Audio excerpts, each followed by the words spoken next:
আসসালামু আলাইকুম। আশা করি সবাই ভালো আছেন। তো সবাই তো খেলা দেখছেন না।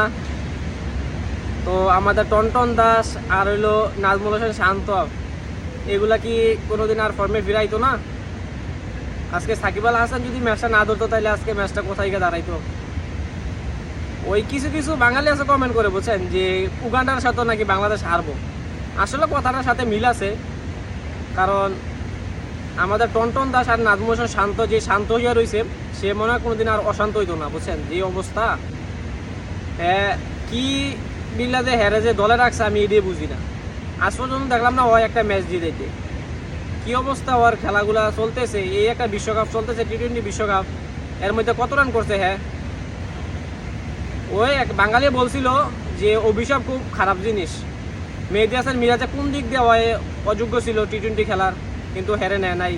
এই যে অশান্ত বিল্লা শান্ত বিল্লা একটা লুক নিয়ে রাখছে, বিশ্বকাপের মধ্যে কি করতেছে। আর আমাদের টনটন দাস মাঝখান দিয়ে একটা ম্যাচ যায় ভালো করছিল,